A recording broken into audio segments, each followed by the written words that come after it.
দেশের ৬টি অঞ্চলের উপর দিয়ে সর্বোচ্চ ৮০ কিলোমিটার বেগে ঝড় বয়ে যেতে পারে বলে জানিয়েছে আবহাওয়া অধিদপ্তর। এসব এলাকা নৌবন্দরকে ২ নম্বর নৌ হুঁশিয়ারি সংকেত দেখাতে বলা হয়েছে। বুধবার দুপুর ১টা পর্যন্ত দেশের অভ্যন্তরীণ নৌবন্দরগুলোর জন্য দেয়া আবহাওয়ার পূর্বাভাসে এই তথ্য জানানো হয়েছে। এতে বলা হয়েছে, বরিশাল, পটুয়াখালী, নোয়াখালী, কুমিল্লা, চট্টগ্রাম এবং কক্সবাজার অঞ্চলের উপর দিয়ে দক্ষিণ অথবা দক্ষিণ পূর্ব দিক থেকে ঘন্টায় ৬০ থেকে ৮০ কিলোমিটার বেগে দমকা অথবা ঝোড়ো হাওয়া সহ অস্থায়ীভাবে বৃষ্টি অথবা বজ্রসহ বৃষ্টি হতে পারে। এসব এলাকা নৌবন্দরকে ২ নম্বর নৌ হুঁশিয়ারি সংকেত দেখাতে বলা হয়েছে।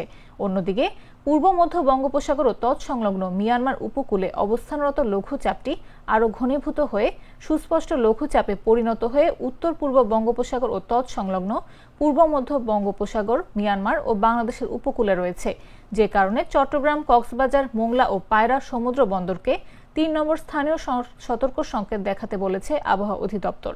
এছাড়া উত্তর বঙ্গোপসাগরে অবস্থানরত মাছ ধরার নৌকা ও ট্রলারকে পরবর্তী নির্দেশ না দেওয়া পর্যন্ত উপকূলের কাছাকাছি এসে সাবধানে চলাচল করতে বলা হয়েছে।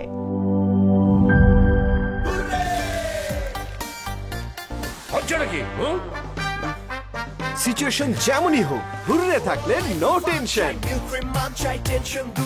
মিল্ক ক্রিম আর এক্সাইটিং ফ্রুট ফ্লেভারে তৈরি হুররে ওয়েফারের মাঞ্চি টেস্টে আপনিও বলবেন টেনশন দূর রে, হয়ে যাক হুররে।